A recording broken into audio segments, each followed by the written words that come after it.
কিন্তু সেদিন কথা যেটা দেওয়া হয়েছিল আমাদেরকে, এটা সবাই জানেন যে আমাদের বর্তমান সভাপতি উনি নুর হোসেন কাসিমি সাহেবের সামনে বসে মির্জা ফখরুল ইসলাম সাহেব বলছেন যে আল্লাহর ওয়াস্তে আপনারা নমিনেশন দিবেন না, আমরা 20 দলীয় জোট আমরা ইলেকশন বর্জন করছি। এইটা সবাই সাক্ষী। কিন্তু এরপরে দেখা যায় তখন আমাদেরকে বলা হয়েছিল আপনারা আগামীতে যদি জোট করা হয়, দুইটা যদি আমরা দুটো পাই, একটা দিলাই সব সাক্ষীরা সবাই জেউল করিম আরো যারা ছিল, আমরা টেলিফোনে আমরা শুনছি কথা, কিন্তু এটা কোথায় গেল এই কথা?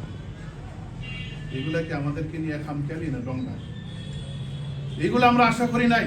এর জন্য আমি বলছিলাম জোট যদি হয়, যেহেতু একটু দায়িত্বশীলের কথা ছিল যে দিরাইশাল্লাহ দুইটা জোট তোমরা নমিনেশন বর্জন করো, নমিনেশন সাবমিট করো না, আমরা দিব।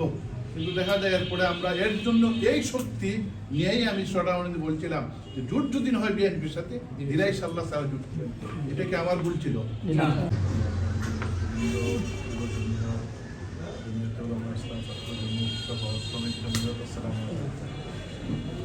আমরা সবাই ব্যতীত।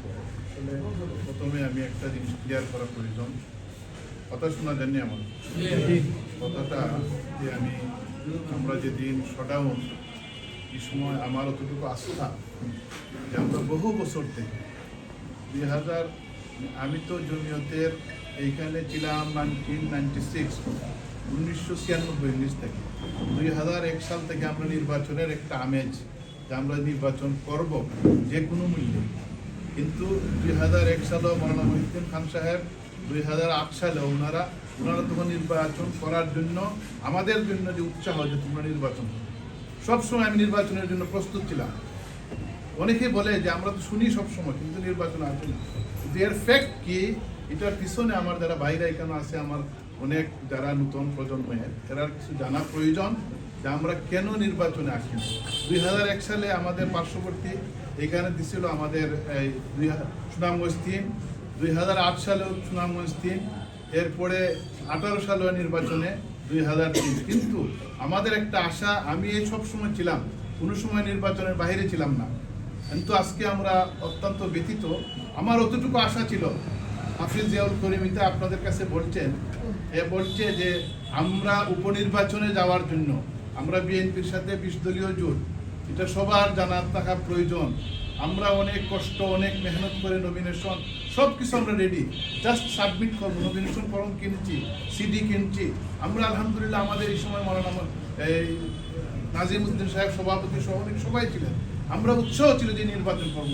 কিন্তু সেদিন কথা যেটা দেওয়া হয়েছিল আমাদেরকে, এটা সবাই জানেন যে আমাদের বর্তমান সভাপতি উনি নুর হোসেন কাসিমি সাহেবের সামনে বসে মির্জা ফখরুল ইসলাম সাহেব বলছেন যে আল্লাহর ওয়াস্তে আপনারা নমিনেশন দিবেন না, আমরা 20 দলীয় জোট আমরা ইলেকশন বর্জন করছি। এইটা সবাই সাক্ষী। কিন্তু এরপরে দেখা যায় তখন আমাদেরকে বলা হয়েছিল আপনারা আগামীতে যদি জোট করা হয়, দুইটা যদি আমরা দুটো পাই, একটা দিলাই সব সাক্ষীরা সবাই জেউল করিম আরো যারা ছিল, আমরা টেলিফোনে আমরা শুনছি কথা, কিন্তু এটা কোথায় গেল এই কথা? এগুলাকে আমাদেরকে নিয়ে খামখেয়ালি না ডঙ্গা, এগুলো আমরা আশা করি নাই। এর জন্য আমি বলছিলাম জোট যদি হয়, যেহেতু একটু দায়িত্বশীলের কথা ছিল যে দিরাইশাল্লাহ দুইটা জোট তোমরা নমিনেশন বর্জন করো, নমিনেশন সাবমিট করো না, আমরা দিব। কিন্তু দেখা যায় এরপরে আমরা এর জন্য এই শক্তি নিয়েই আমি সরাউনি বলছিলাম যে জোট যদি হয় বিএনপির সাথে, দিরাইশাল্লাহ সারা জোট দিবেন। এটা কি আমার ভুল ছিল? এইটাকে আমি যে কথাটা বলছি, এটাকে আমার কোনো ধরনের, আমি জানি আমার তো আশা ছিল যে আমি ইলেকশন করবো। আজকে আমি এতটা বছর থেকে, আজকে কত বছর থেকে যারা আজকে 4টা নমিনেশন পাইছে, এই 4 নমিনেশনের মাত্র আমি হয়তো মনে হয় একমাত্র ব্যক্তি যে আমি বহু আগ থেকে আমি আমার পদচারণা, ইলেকশন, আমার জমিয়তের দিরাইশাল্লাহর নেতৃবৃন্দকে নিয়ে আমরা যেভাবে সংগঠিত, আমি তো মনে করি অন্যান্য যারা আছে এইভাবে সংগঠিত নয়। এর জন্য আমার অতটুকু আশা ছিল, এই আশা আমাদের প্রতিফলন হয় নাই, এই আশা থেকে আমরা বঞ্চিত হয়েছি। এর জন্য আমি সবার কাছে যে আমরা যেভাবে সংঘবদ্ধ ছিলাম, আগামীতেও থাকবো। আমিও যে আপনারা আমার ভাইয়েরা যারা আছে এখানে, আমিও আপনাদের সাথে থাকবো। আমরা যাতে জমিয়তে উলামা ইসলামের নাম, যেহেতু আমরা বলি আকাবির আসলাফ, আমরা একটা আদর্শিক সংগঠন, এই সংগঠনে এগিয়ে নেওয়ার জন্য যা কিছু প্রয়োজন, ইলেকশন আইব, ইলেকশন যাইব, কিন্তু এইটা এইদিকে আমি যাইতে চাই না। ইলেকশন তো আমরা করতে এখনো প্রস্তুত। আমরা বলছি আমরা নমিনেশন ফর্ম আমরা হয়তো আজকে যদি অফিস আদালত খোলা থাকতো আমরা আজকে কিনতাম, আমরা শনিবারে ইনশাআল্লাহ নমিনেশন ফর্ম কিনব। আমরা আমাদের যে যতটুকু সম্ভব পরে আমাদের দলের সিদ্ধান্ত যেটা হবে এটা অন্য, আমরা আসি আমরা এইভাবে থাকবো।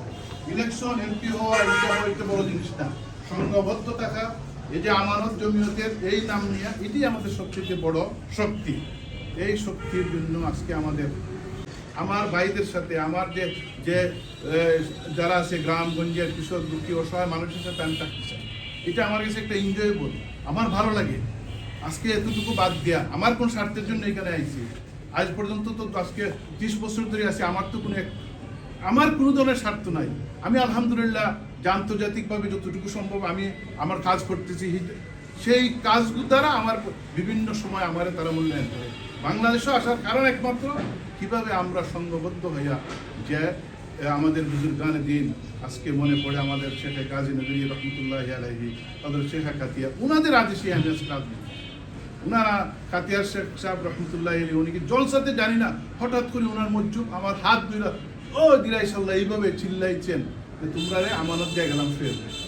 এই যে কথাগুলো আমার দিলের মধ্যে থাকে, এর জন্য আমি আজ পর্যন্ত যেভাবে যে পরিপ্রেক্ষিতে যে পরিস্থিতিতে যেভাবে আমি আছি এইভাবেই আমি একটু জাম মাইরে আমি কোথাও যাই না। আমি আমার ধারাবাহিকভাবে আমি জমিয়তের নাম নিয়ে আসি। আমরা আমাদের নিয়ে যদি কেউ খেলা করে, আমাদের নিয়ে যদি কেউ অবহেলা করে, তাহলে এটা তো আমরা মানতে পারি।